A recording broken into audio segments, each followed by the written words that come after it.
Bienvenue dans Voyage dans l'inexplicable. Je me présente, je suis Lorraine Jourdain. Certains d'entre vous me connaissent plutôt sous le nom de Lexamaro, médium clairaudiente. Alors, il suffit d'entrer dans certains lieux pour sentir que quelque chose, résiste ou appelle. Alors, pas un courant d'air, pas une odeur, autre chose. Une densité, une vibration. Ce n'est pas toujours visible, mais c'est là. Dans les murs, dans le sol, dans le silence trop épais d'une pièce pourtant vide. Pourquoi certains lieux nous mettent-ils mal à l'aise? Pourquoi avons-nous parfois la sensation d'être observés ou que le passé nous effleure sans qu'on puisse le nommer? Eh bien, je vais vous répondre une seule chose. Les lieux parlent. Pas avec des mots, pas avec une mémoire que l'on ressent dans le corps, bien avant de l'expliquer avec la tête.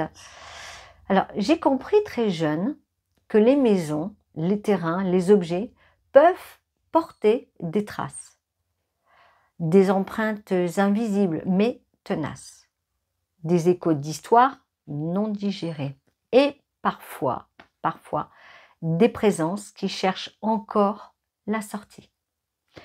Je me souviens d'une maison dans laquelle j'étais entrée pour la première fois, lors d'une demande, bien sûr. Rien à première vue me semblait vraiment anormal, pour être honnête. Mais à l'instant où j'ai franchi le seuil, j'ai senti une pression sur mes épaules, comme un poids ancien, quelque chose où quelqu'un voulait être entendu.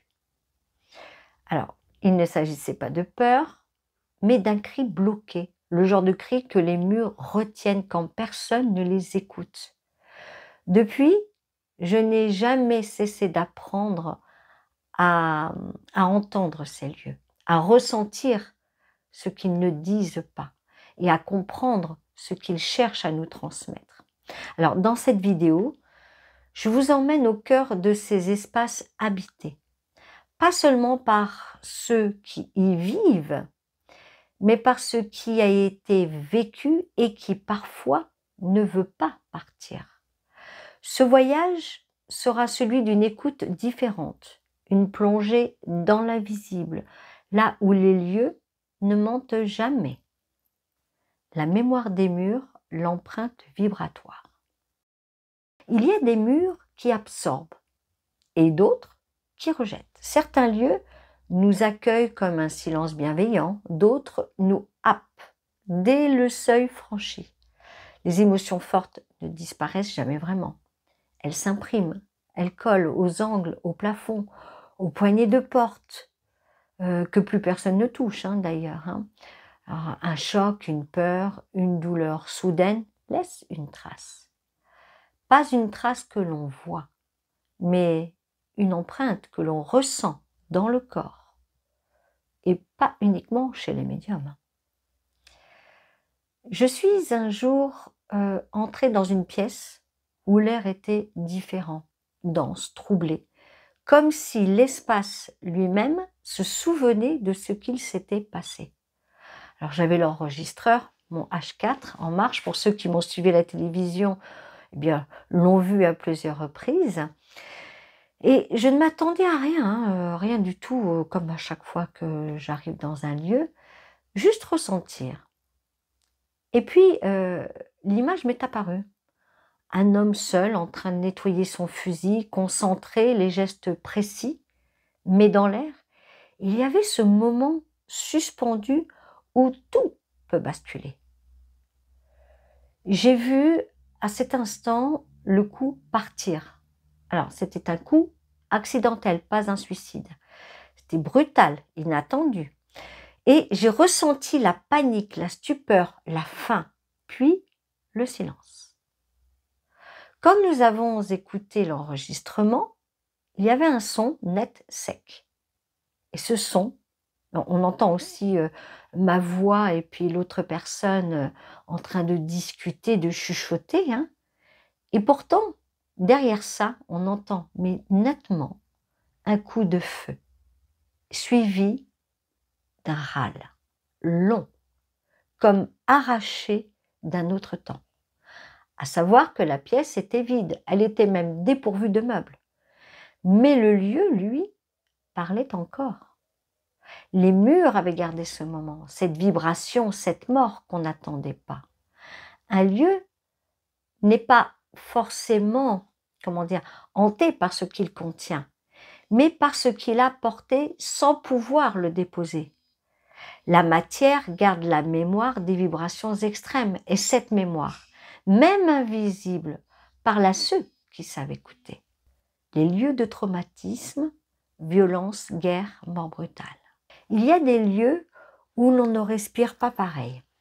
Des endroits où l'on sent dès les premiers pas qu'un drame s'est incrusté dans la pierre. Alors, pas besoin de savoir. Le corps le sait avant nous. Ça peut être les massacres, les suicides, les crimes, la guerre laisse une charge qui ne s'efface pas avec le temps. Car il ne s'agit pas seulement de sang, il s'agit de peurs figées, de cris bloqués, de douleurs intenses. Je dirais même plutôt, c'est des douleurs intenses, mais plutôt si intenses qu'elles sont mélangées à la matière. Un jour, on m'a appelé pour une maison près d'Angoulême. Alors, c'était un couple qui venait d'emménager avec 2 adolescents. Et puis, ils s'étaient installés dans ce qui devait être leur foyer.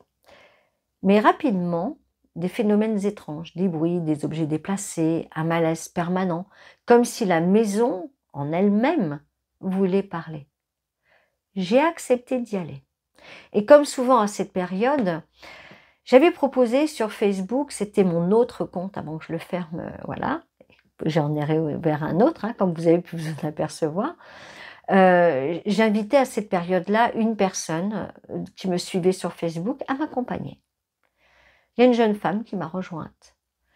Elle me suivait quand même depuis longtemps, mais elle ne s'attendait pas à vivre ça.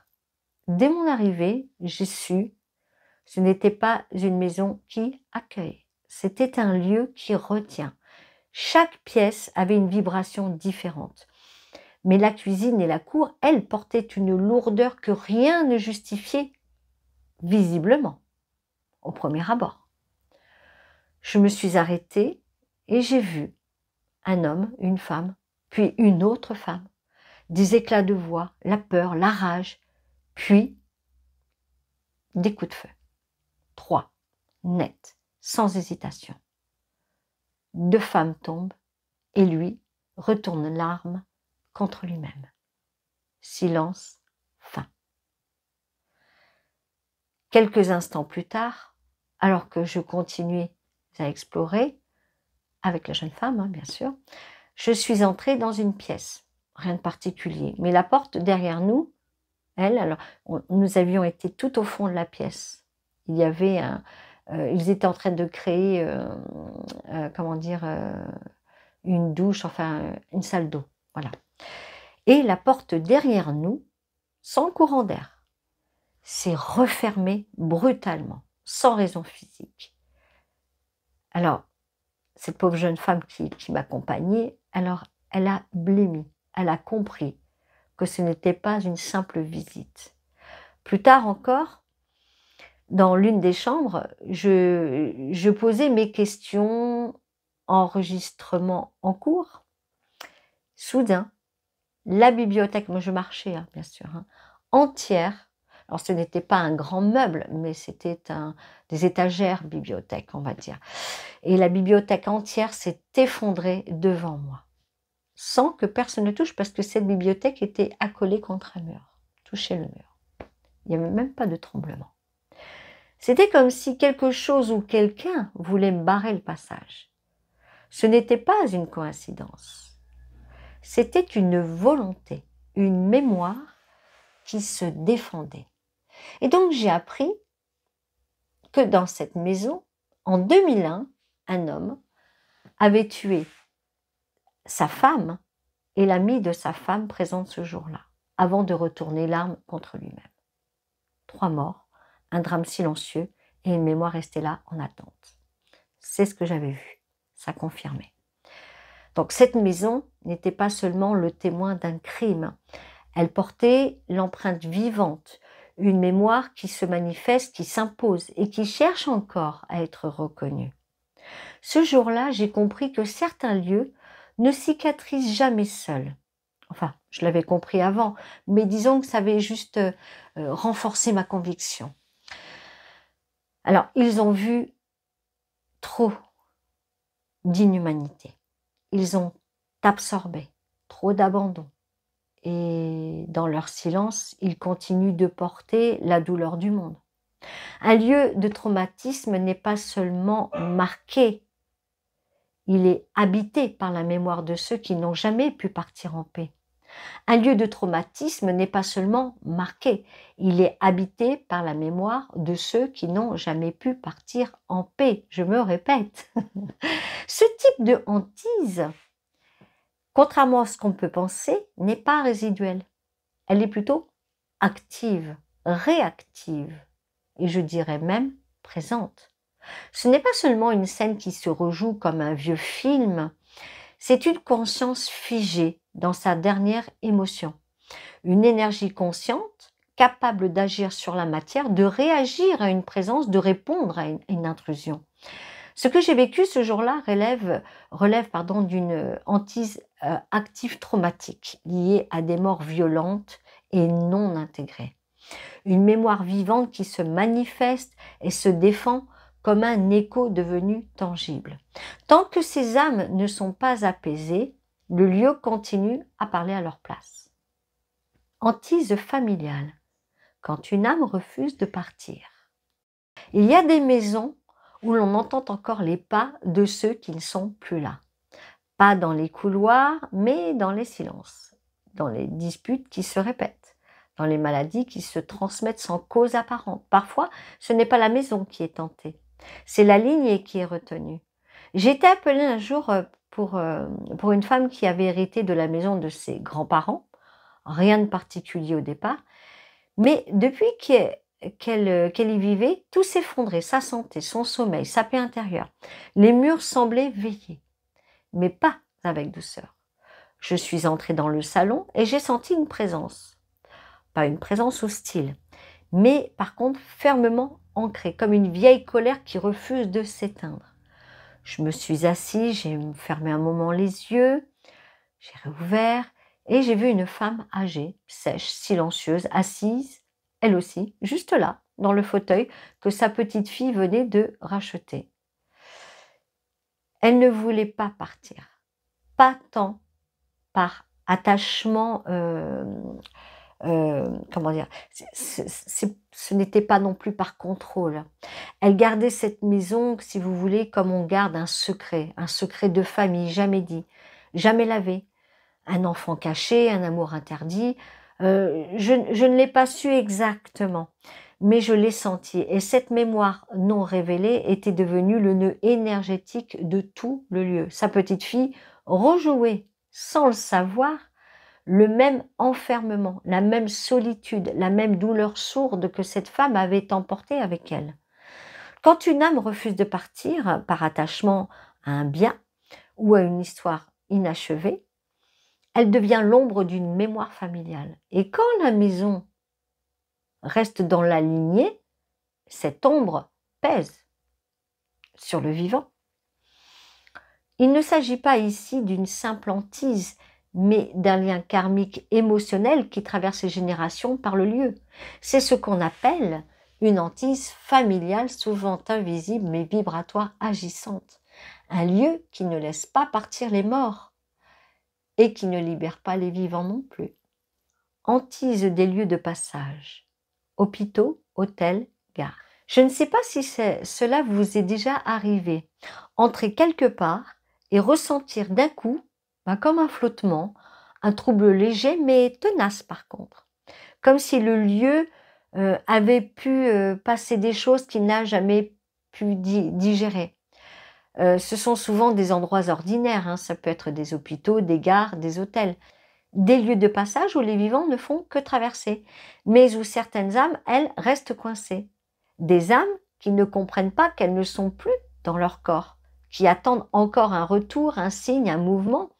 des couloirs qui résonnent d'une peur que personne n'entend, des chambres où la dernière respiration n'a jamais vraiment quitté l'air. J'ai dormi un jour dans un vieil hôtel à l'écart des routes. Une nuit de tournage improvisé, épuisée. La chambre très propre, le lit impeccable, mais l'atmosphère, elle portait tout autre chose.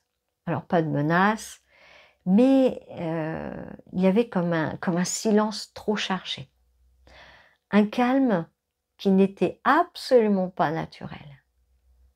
Alors je me suis allongée, bon, je ne me suis pas non plus dramatisée sur mon ressenti, je me suis allongée et très vite, j'ai senti une présence à gauche du lit, debout, immobile, pas hostile, juste perdu. Un jeune homme, vêtu comme pour une fête, mais absent à lui-même. Je l'ai perçu comme on perçoit un rêve dont on ne se défait pas. Mais je ne dormais pas. Hein. Non, il avait quitté son corps dans la chambre voisine quelques années plus tôt. Donc je l'ai su après coup, parce que je me suis informée après, bien sûr. Et puis depuis, il tournait, sans comprendre, sans bouger. Ce genre de hantise est fréquent dans les lieux de transition. Ce ne sont pas des âmes qui cherchent à effrayer.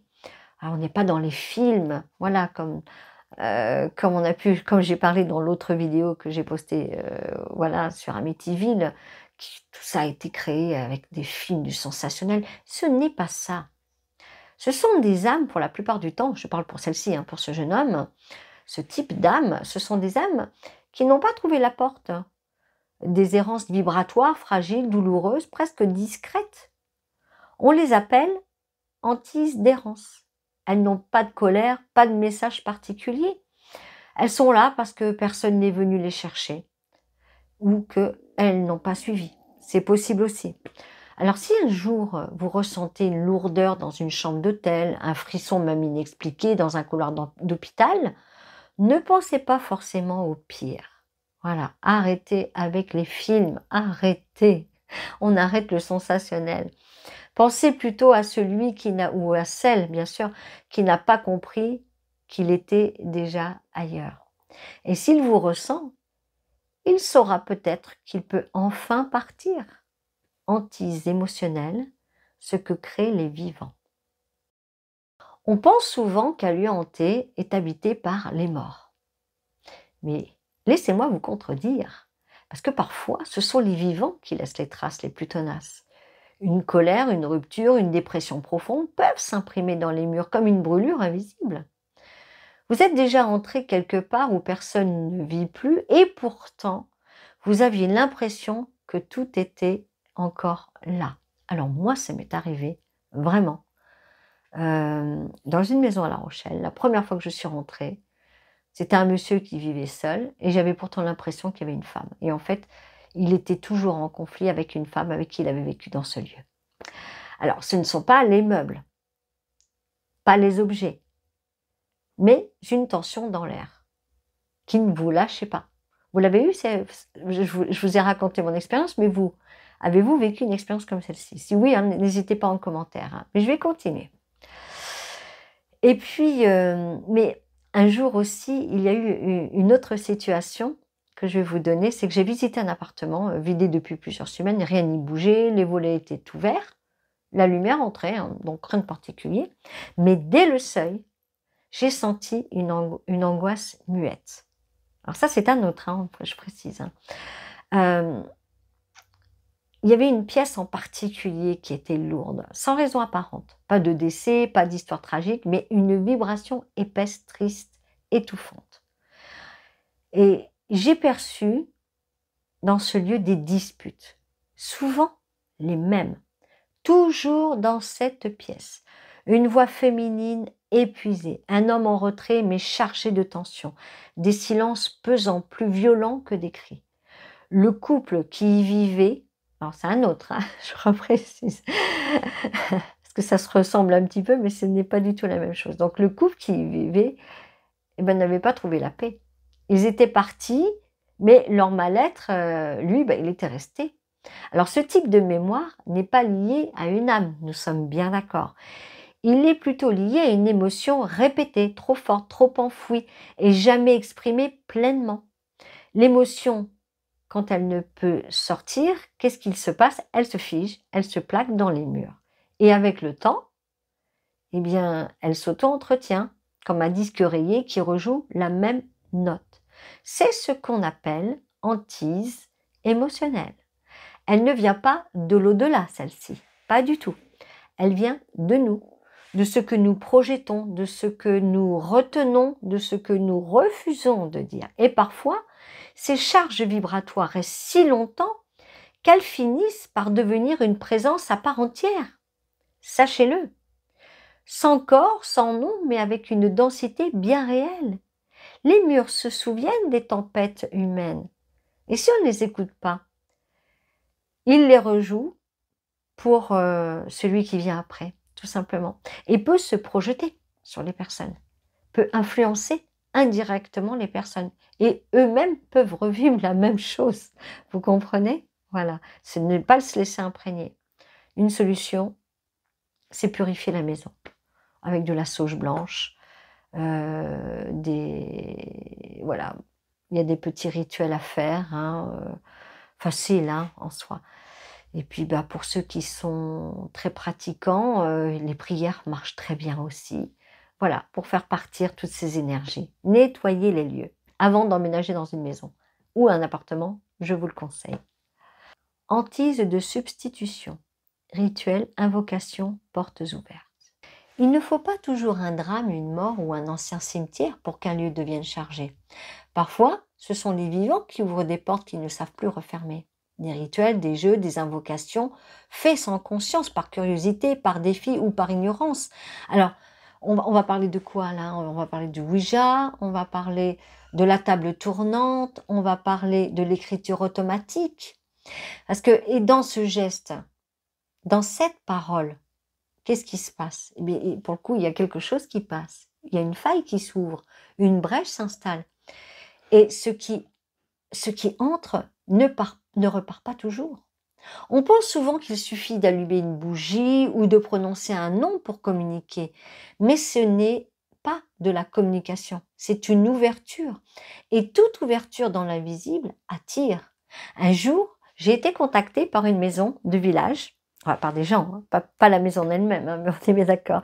Et il y avait des phénomènes qui avaient commencé comme ça, du jour au lendemain. Des bruits, des odeurs, des cauchemars récurrents chez l'enfant. Il y avait des lampes qui s'allumaient seules. Alors, la famille ne comprenait pas. En visitant, j'ai découvert qu'un ancien locataire passionné d'ésotérisme avait mené dans le salon plusieurs séances de contact. Des invocations, des appels, des tentatives de provoquer des manifestations, juste pour voir, comme ça, par curiosité, pour s'amuser. On retrouve ça souvent chez les adolescents. Mais il n'a jamais refermé. Et voilà, il n'avait jamais refermé. Alors j'ai senti une énergie étrangère au lieu, ni humaine, ni bienveillante, mais quelque chose de fluide, sans forme, mais présent. Une intrusion. Ce n'était pas un défunt, ce n'était pas une mémoire. C'était ce qu'on appelle une entité d'opportunité. Appelée, entrée, puis laissée là. Cette maison avait été perforée vibratoirement, comme un champ énergétique qu'on aurait pu percer puis oublier de réparer. Alors ce genre de hantise n'est pas lié à, comment dire, à l'histoire du lieu, mais à ce qui a été fait. Voilà, ouvert et laissé, pour la plupart du temps, inachevé. On appelle cela donc une hantise de substitution. Ce n'est pas la mémoire d'un mort, c'est une présence qui ne vous appartient pas, mais que vous avez attirée. Et parfois, elle s'installe, elle s'imprègne, elle se nourrit de l'agitation qu'elle provoque. Dans ces cas-là, il ne suffit pas de prier. Il faut refermer, nettoyer, rééquilibrer et surtout, surtout, surtout, je ne sais pas combien de fois je me suis répétée au fil de toutes ces années pour les personnes qui me suivent depuis longtemps et pour celles qui me suivent maintenant, je vais le redire.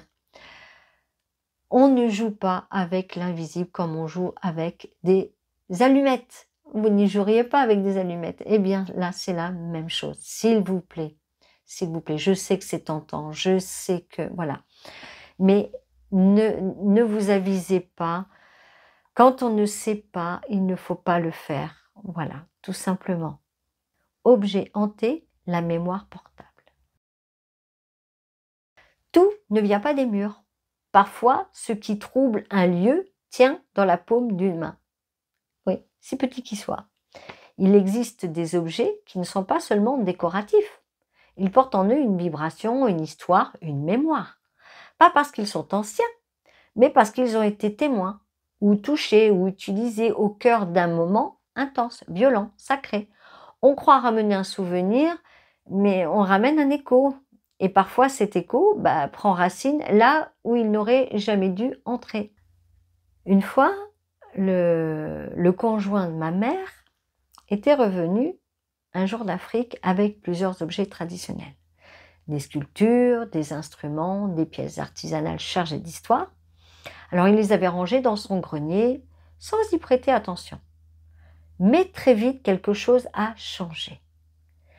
Il y a un malaise qui s'est imprégné, qui s'est diffusé. Il y a eu des insomnies, une sensation de ne jamais être seul, des rêves étranges dont il ne se souvenait pas. Et puis un matin, en entrant dans la cuisine, alors là, surprise, il s'est figé. Au centre de la pièce, le balai, un balai, debout, droit, sans appui, sans logique, sans rien autour qui aurait pu l'y maintenir. Il est resté là, suspendu, comme tenu par une main qu'on ne voyait pas. Imaginez-vous ça, vous vous levez le matin, vous venez à peine de vous réveiller, vous voulez aller vous faire un café ou un thé ou un chocolat, vous rentrez dans votre cuisine et vous vous retrouvez avec le balai droit comme un i devant vous et que rien ne tient. Imaginez-vous, mettez-vous vraiment dans cette ambiance et dans ce schéma. Alors ce n'était pas un tour, ce n'était pas une farce non plus, ça aurait pu, mais ce n'était pas. Non, c'était un message muet mais net. Alors, j'ai été appelée et dès que je suis montée dans le grenier, j'ai senti une pression dans la gorge, une vibration inhabituelle. Un objet au fond semblait émettre une fréquence dérangeante. Ces objets-là ne sont pas forcément mauvais, pas forcément bons non plus. Quand même, je veux le souligner. Mais ils ne nous appartiennent pas. Ils sont liés à d'autres terres, d'autres croyances, d'autres usages. Et lorsqu'ils sont sortis de leur contexte, ils peuvent dérégler l'équilibre vibratoire d'un lieu. Et ce n'est pas réservé aux objets venus de loin. C'est la même chose avec des objets de brocante ou des objets hérités. Une bague, une broche, un bracelet, un médaillon peuvent contenir bien plus qu'une valeur sentimentale. Ils gardent la vibration de celui ou celle qui les a portés. Et parfois, cette vibration n'est pas douce. Ce peut être de la tristesse, de la solitude, de la colère rentrée ou même une forme d'obsession. Le bijou a accompagné cette personne dans ses souffrances, dans ses silences, dans ses pensées non dites. Et il peut, s'il n'est pas purifié, continuer à les émettre longtemps après. On croit porter un souvenir. J'ai une bague ici, c'est la bague de ma maman, qui est encore de ce monde. Hein. Voilà. Mais je l'ai purifiée, parce qu'elle l'a portée, et nous n'avons pas échangé sur les souvenirs qu'elle a pu avoir alors qu'elle portait cette bague. Donc, mais parfois, donc, on porte une mémoire étrangère à soi. Voilà, c'est ça. Un objet chargé ne fait pas de bruit, il faut le savoir. Mais il pèse, il influence l'humeur, les nuits, les sensations corporelles. C'est une hantise d'objet ou mémoire transférée. La hantise n'est plus liée à un lieu, mais à une chose mobile, silencieuse, mais active. Avant d'acheter, avant de ramener, avant de recevoir, il faut principalement ressentir. Tenir un objet dans ses mains, écouter ce qu'il émet, car parfois, la plus grande agitation vient d'un simple souvenir posé sur une étagère. Ou même un objet offert. C'est valable aussi pour ça. Hantise non humaine, entité d'autres plans. Toutes les présences ne sont pas des défunts. Il se peut que ce le soit. Mais là, on va parler de toute autre chose. Parce que toutes les énergies ne viennent pas de la Terre. Il existe des formes qui ne sont jamais passées par un corps humain. Souvenez-vous, j'en ai parlé dans une autre vidéo. Voilà, je reviens. Ce sont des présences sans visage, sans prénom, sans passé terrestre, mais bien réelles, bien actives. Elles viennent d'autres plans, d'autres champs vibratoires. Certaines sont anciennes, d'autres sont errantes. Certaines sont froides, d'autres sont prédatrices. Il faut le savoir. On les confond parfois avec une âme, mais elles ne vibrent pas de la même manière. Une âme humaine porte une mémoire, une émotion, même si c'est dans la douleur. Une forme non humaine émane autre chose. Un vide, une densité figée ou une pression qui n'a rien d'émotionnel. Je me souviens d'un cas où une famille me contacta pour des manifestations étranges dans leur maison de campagne. Rien ne collait, absolument rien. Pas de décès dans les lieux, pas de mémoire familiale. Mais un enfant qui tombait malade chaque nuit dans sa chambre. Des cauchemars identiques, des sensations de paralysie au réveil et une peur qui n'avait pas de source. Quand je suis rentrée, j'ai compris immédiatement qu'il ne s'agissait pas d'une âme humaine. J'étais mal à l'aise, très très mal à l'aise. L'air vibrait autrement, plus lourd, plus dense, comme un champ électromagnétique déformé. Il n'y avait pas de tristesse en plus, pas de colère. C'était comme une présence, c'était une présence stable, invasive, mais silencieuse.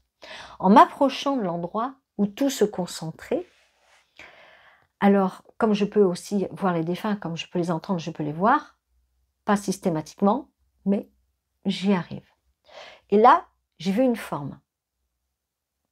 Pas tout à fait noire, pas tout à fait non plus définie. Elle n'était pas vivante, mais elle se nourrissait de la peur, de l'angoisse nocturne, des failles émotionnelles aussi. Ce n'était pas un esprit, c'était ce qu'on appelle un parasite énergétique ou une forme d'intrusion non humaine.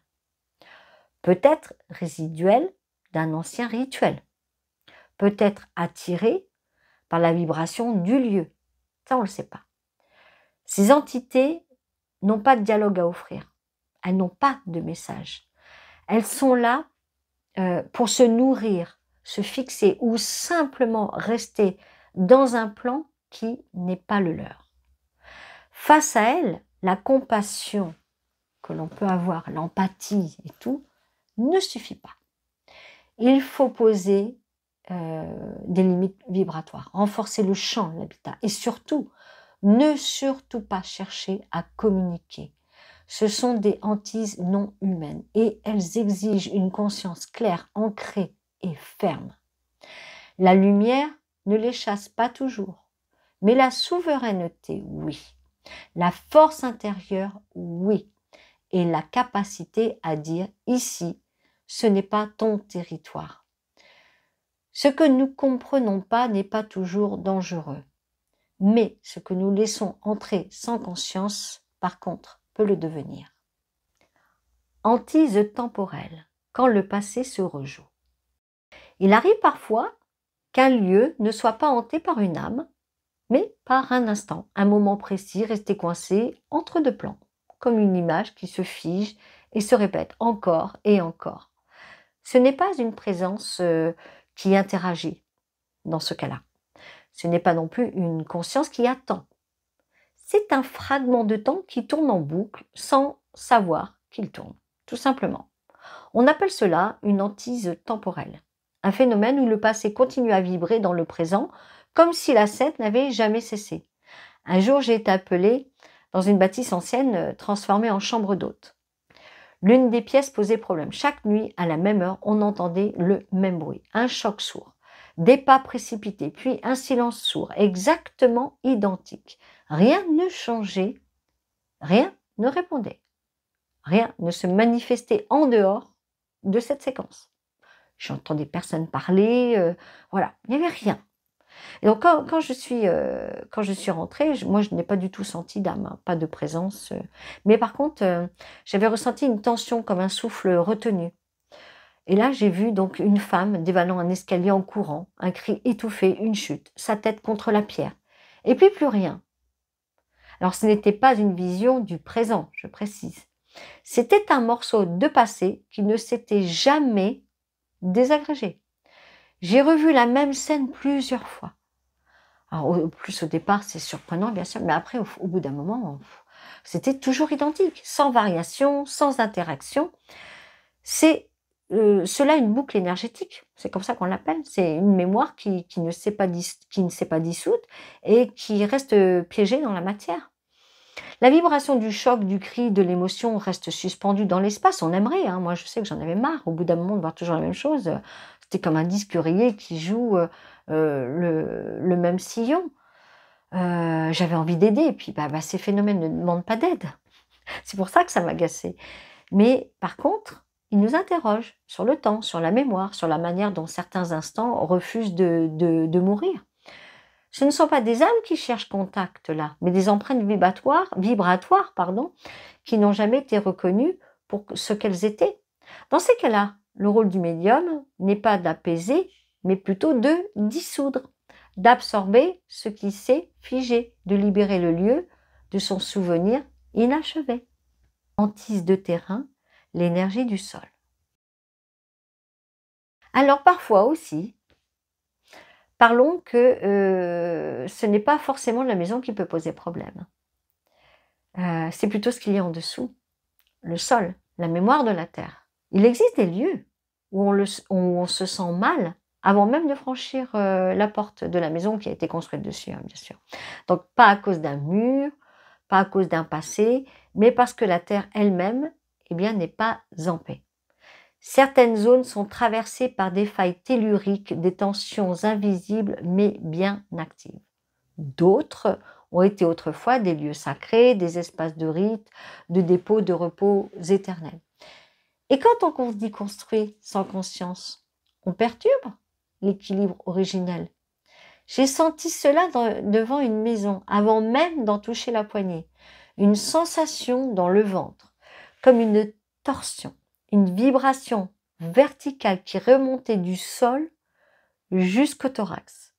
Je n'avais pas encore parlé à la propriétaire, mais je savais déjà que quelque chose ne tournait pas rond.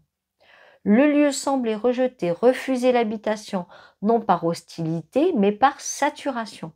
Alors en avançant, je me suis arrêtée net dans l'entrée du jardin et j'ai senti comme un appel muet, quelque chose de profond sous la terre.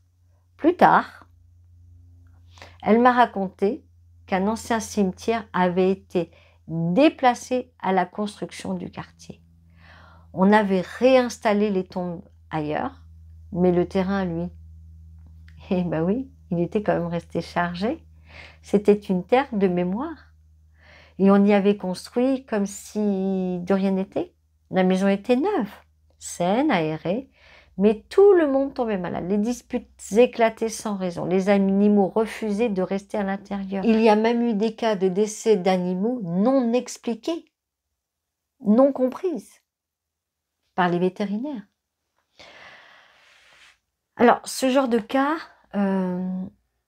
n'est pas lié au mur. Il est lié aux racines, à ce que la terre a gardé enfoui. On parle alors de hantise de terrain, une mémoire tellurique, parfois géologique, parfois sacrée, qui entre en dissonance avec la vie qu'on veut y faire pousser. On ne la voit pas, mais on le ressent dans le corps, dans l'instabilité, dans l'impossibilité de se poser. Ce genre de lieu n'a pas besoin d'un médium, il a besoin d'écoute, de respect et parfois de rester intact. Mais alors, me direz-vous, avec toutes les guerres, toutes les batailles, toutes les souffrances qui ont traversé les siècles, pourquoi certains terrains et pas d'autres? Parce que tous les sols n'absorbent pas de la même manière et que tous les actes ne laissent pas la même empreinte. Il y a des terres qui transmutent, qui digèrent, qui savent rendre à la lumière ce qu'il leur est confié. Et puis il y a celles qui retiennent.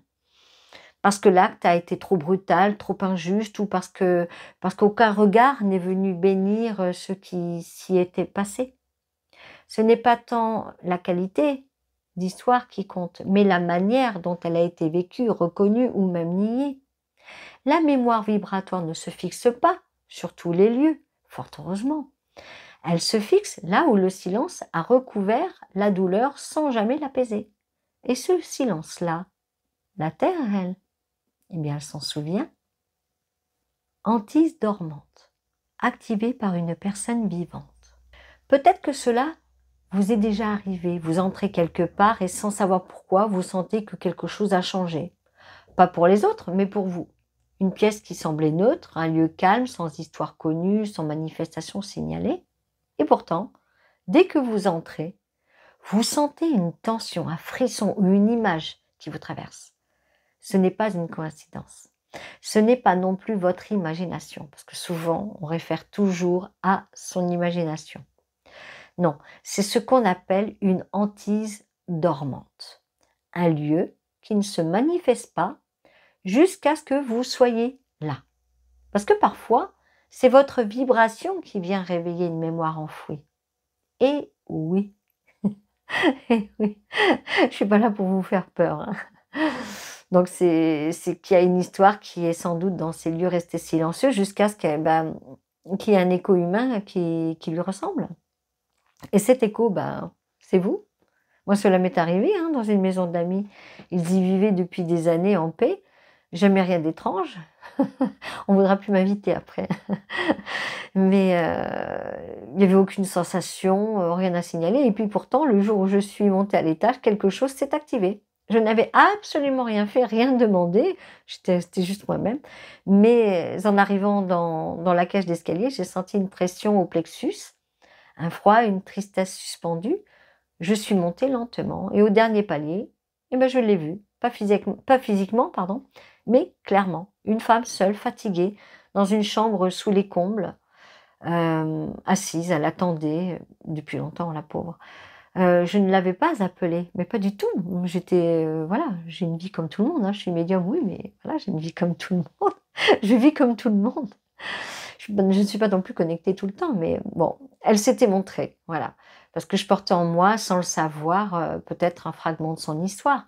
Plus tard, j'ai appris, c'est pour ça que je dis peut-être pour laisser le mystère, parce que plus tard, j'ai appris qu'une aïeule avait vécu là, rejetée, oubliée, morte seule, sans qu'on ne parle jamais d'elle. Personne ne l'avait sentie, personne, jusqu'à moi. Ce jour-là, ce n'était pas elle qui était revenue, c'était moi qui l'avais réveillée. Ouais, elle était là, toujours. Alors, si vous ressentez un jour, en entrant quelque part, que l'atmosphère se modifie, que des souvenirs vous traversent sans explication, posez-vous cette question. Et si ce n'était pas moi qui entrais dans le lieu, mais le lieu qui s'ouvrait à ce que je porte? Nous sommes parfois le catalyseur d'un silence ancien, le miroir d'une douleur oubliée. Et il suffit d'un regard, d'une vibration, d'un souffle un peu plus conscient pour faire renaître ce qui dormait. Pourquoi certaines âmes restent? Si vous vous demandez en m'écoutant pourquoi certaines âmes restent alors que d'autres partent, la réponse n'est pas unique. Mais elle est toujours vibratoire. Ce n'est pas une question de mérite, ni de religion, ni de morale. C'est une question d'état intérieur au moment du départ. Certaines âmes ne savent même pas qu'elles sont mortes. Je l'ai vécu ça. Oh, faut agir de beaucoup de psychologie. Le choc, souvent il a été brutal, instantané. Un accident, une crise, une chute, et tout s'est arrêté trop vite. Alors elles continuent d'agir comme si elles étaient encore là. Elles montent les escaliers, ouvrent des portes, attendent une réponse qui ne vient plus. D'autres savent, mais refusent. Elles restent par attachement, par amour parfois, pour un enfant, un compagnon, une sœur qu'elles ne veulent pas quitter, ou par un attachement au lieu, à la maison, au jardin, aux meubles, à un objet qu'elles ont choisi, nettoyé, accumulé, organisé toute une vie. Eh oui, ce lien matériel peut être si fort qu'il devient un ancrage. L'âme, au lieu de s'élever, reste là pour veiller sur une armoire, un tableau ou même une commode. Comme si en partant, elle risquait de tout perdre une deuxième fois. Et puis il y a celles qui se sentent coupables, qui pensent qu'elles n'ont pas le droit de partir, pas après ce qu'elles ont fait. ou ce qu'elle croit ne pas avoir réparé. Et celles enfin qui espèrent encore, qui attendent un pardon, un geste, une dernière parole. Je me souviens d'un cas qui m'a marqué. Une femme morte depuis une vingtaine d'années, restée attachée à la chambre d'un enfant. Alors cet enfant, elle ne l'avait pas porté, mais elle l'avait élevé comme le sien. Et au moment de mourir, on l'avait tenue, la pauvre, à l'écart. Alors ce n'était pas par méchanceté, par choix familial. Mais elle l'avait vécu, elle, comme un abandon. Depuis, elle ne partait pas, elle restait là, près du berceau, devenu bureau dans le coin gauche de la pièce. Elle ne faisait rien, elle regardait, elle attendait qu'on lui parle. Quand je suis rentrée,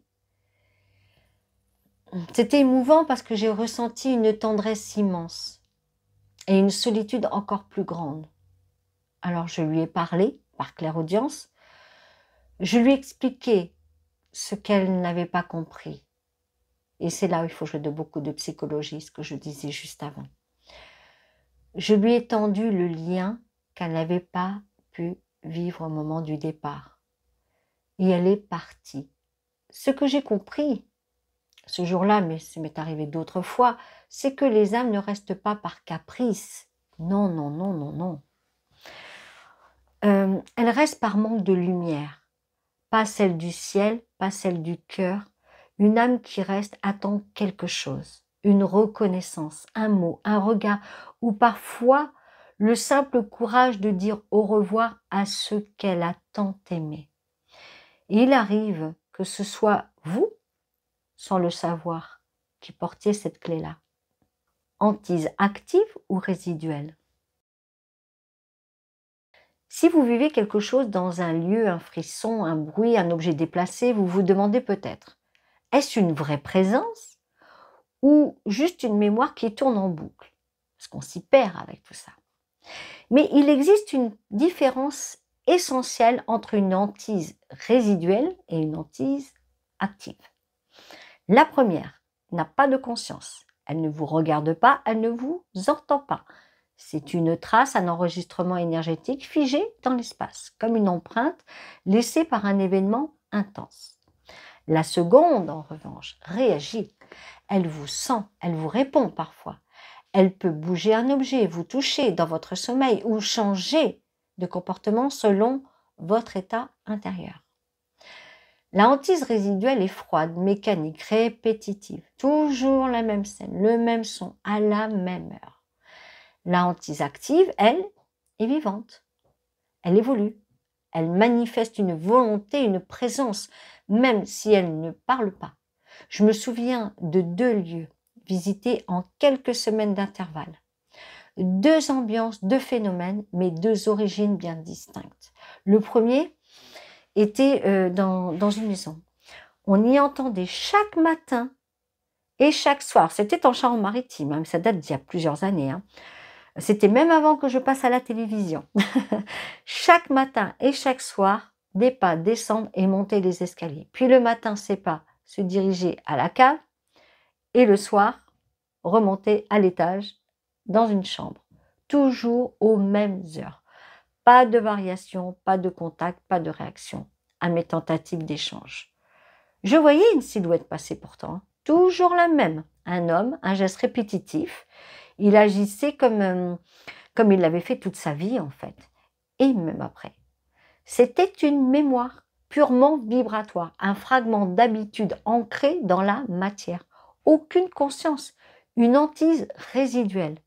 Le second lieu, en revanche, était habité. Un appartement moderne, aucune histoire ancienne connue, mais une pièce où la température chutait brutalement. Des objets tombés, des rêves qui prenaient corps et surtout, une sensation d'être observé. Là, il y avait quelqu'un. J'ai perçu une âme, jeune, troublée, restée là par incompréhension.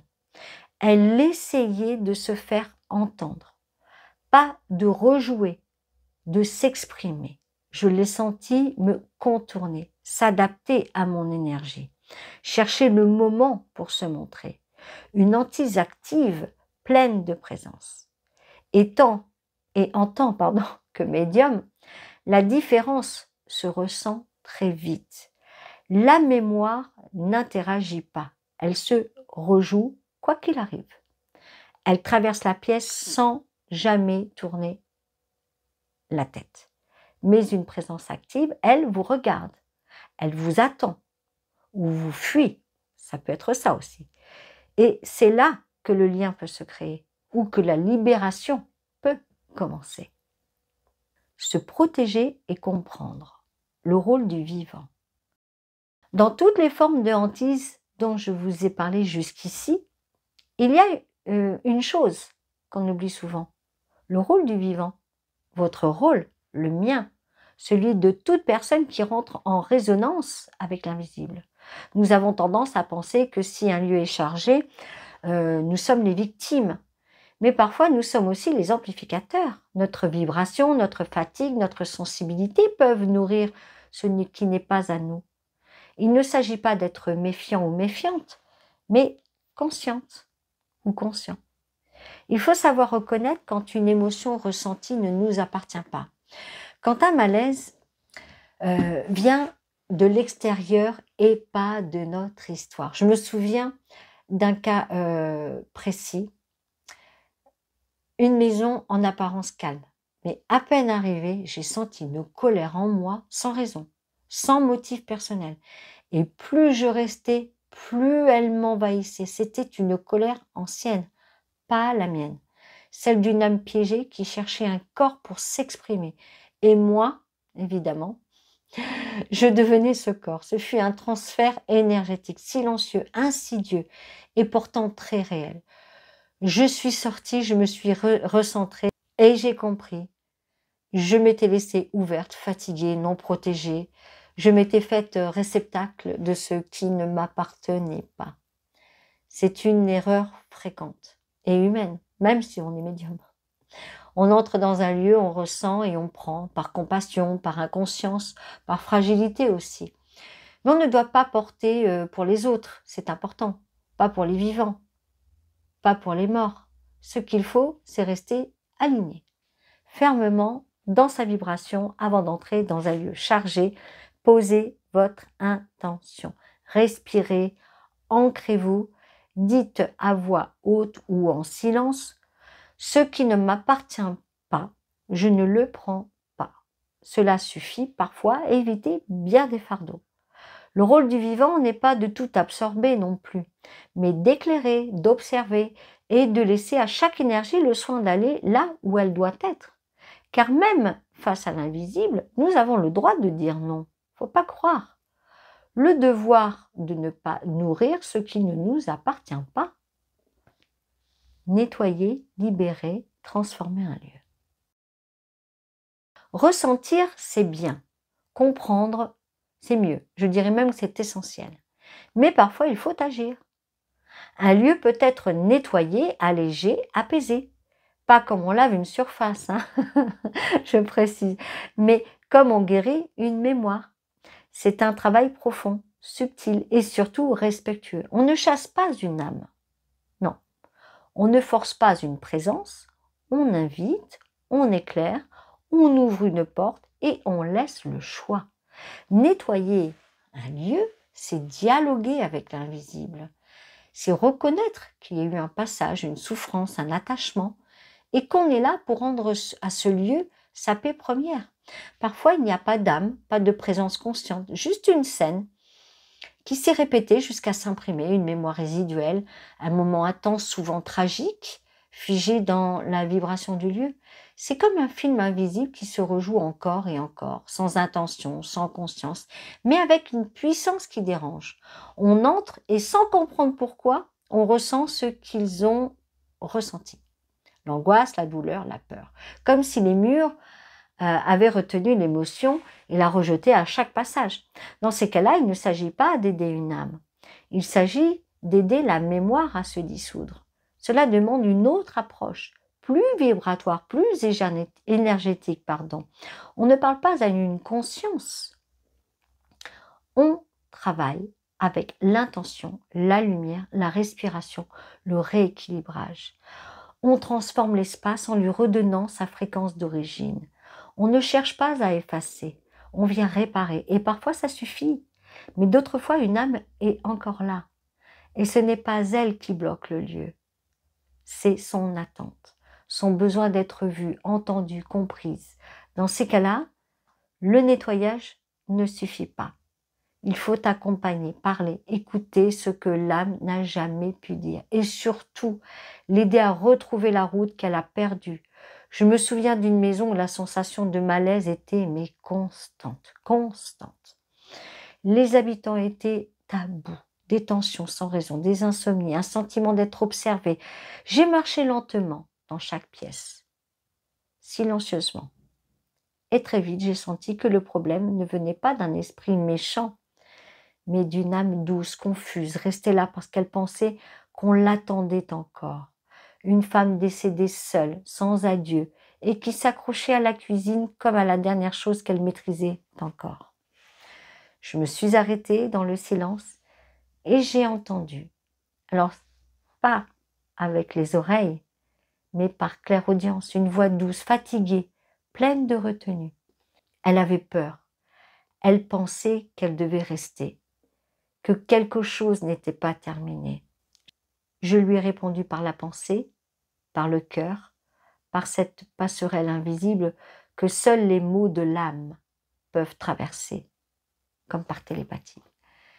Je lui ai dit qu'elle pouvait partir, que personne ne l'avait oubliée, que ce qu'elle avait fait était suffisant, que tout allait bien maintenant, je l'ai rassurée, et qu'elle avait le droit profond de rentrer chez elle. Puis l'âme, une fois libérée, j'ai posé une attention claire, silencieuse, mais vibrante, que ce lieu se rappelle qu'il peut respirer à nouveau. Les jours suivants, parce que ce n'est pas aussitôt, il faut quelques jours, la famille m'a appelée. Tout était plus léger. Il dormait mieux, les tensions s'étaient apaisées, comme si la maison, elle aussi, avait enfin soufflé. Un lieu, c'est comme un corps. Il garde les mémoires tant qu'on ne les libère pas. Mais il peut guérir, il peut se transformer, revenir à son essence, pas toujours avec nous. Parfois, il faut partir pour que le lieu guérisse. Et parfois, il suffit d'un mot, d'un regard, d'un acte sincère pour que tout change. La lumière, la parole, l'intention ne sont que des ponts. Mais lorsque l'âme est encore là, le vrai pont, c'est nous. Et c'est l'amour posé dans un mot, le respect dans un silence et la paix qu'on lui offre sans rien attendre en retour. Pensez ça, sans rien attendre en retour. C'est cela la vraie libération. Voilà, ce que les lieux savent et nous enseignent. Un lieu n'est jamais coupable. Il est porteur, témoin silencieux de ce qui a eu lieu entre ses murs. Il garde, il retient. Il murmure ce que personne n'a voulu entendre. Parfois il attend, longtemps même, qu'un vivant ose ressentir ce qui s'est figé. Car ce que nous appelons hantise n'est pas toujours un danger. Là encore une fois, ce sont les clichés des films, du sensationnel. C'est souvent une histoire qui cherche un témoin, un récit incomplet, un adieu inachevé, une douleur restée suspendue entre deux mondes. Et parfois ce n'est pas qu'une trace, c'est une âme encore là, égarée, dans l'entre-deux, consciente ou non de sa propre mort. Elle reste par attachement, par choc, par oubli, ou simplement parce qu'elle pense qu'elle n'a pas fini. Dans ces cas-là, notre rôle change. Ce n'est plus une mémoire qu'il faut comprendre, mais une conscience qu'il faut écouter, apaiser et guider. Par une parole, un regard intérieur, un lien d'âme à âme, nous pouvons aider une présence à se rappeler qu'elle peut partir, qu'elle est libre et que la lumière ne la juge pas.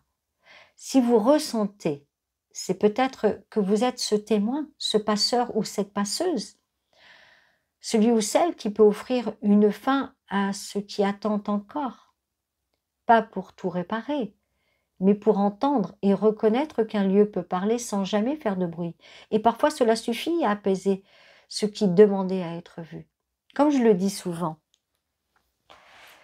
une maison peut abriter des vies, ou des appels. Encore faut-il savoir ce que l'on écoute. Voilà. Si ce voyage vous a touché, même parlé, écrivez un commentaire sous la vidéo, cliquez sur le pouce pour soutenir la chaîne et puis ça fait toujours plaisir. Ça amène de l'encouragement.